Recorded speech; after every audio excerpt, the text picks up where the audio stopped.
हो साहेब थांबा, कशाला पळतायत?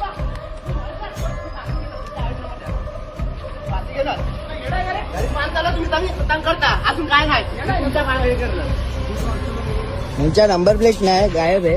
ठीक आहे. ही दुसऱ्याची गाडी जमा करायची, दाखव का? जमा करायची गाडी तुम्ही कशी आणू शकतात? नाही तुमचा पण हा, दाखव. तू नावाचं वरती आहे हात का? नाही लावू शकत तू. नाही हो काय हे करायचं? साहेबांना बघा, हे चुकीचा करता. हे लोक कुठून पण येऊन फाईन मारतात. हे असं हे लोक करतात. हे बघा, ही गाडी कोणाची भलत्याची उचलून आणली? गाडी आहे, नंबर याला प्लेट नाही, नंबर काय प्लेट नाही. अजून नाही. आम्हाला लोक हे करतात. हे करतात. या नंबर प्लेट नाही. ही गाडी जमा करायला चालू आहे. हा, तुम्ही नंबर प्लेट नसलेली गाडी तुमची. आमची नाहीये. हा, मग तुम्ही कसे घेऊ चेक करा शकता? मशीनला आमची गाडी आहे का? मग तुम्ही या गाड्या वापरू शकतात का? जमा करायला चालू आहे, जमा. हा? जमा करायला चालू आहे. तुम्ही हे करू शकता असं? अलाउड आहे तुम्हाला? अलाउड आहे ना? ठीक आहे, अलाउड आहे ना? अलाउड आहे ना? ही जमा करायला हा, चालू आहे. अलाउड आहे जमा ना? करायला चालू आहे. ओके, चालेल जमा चालेल. करायला चालू आहे. या तुम्ही आमच्या धन्यवाद धन्यवाद धन्यवाद धन्यवाद.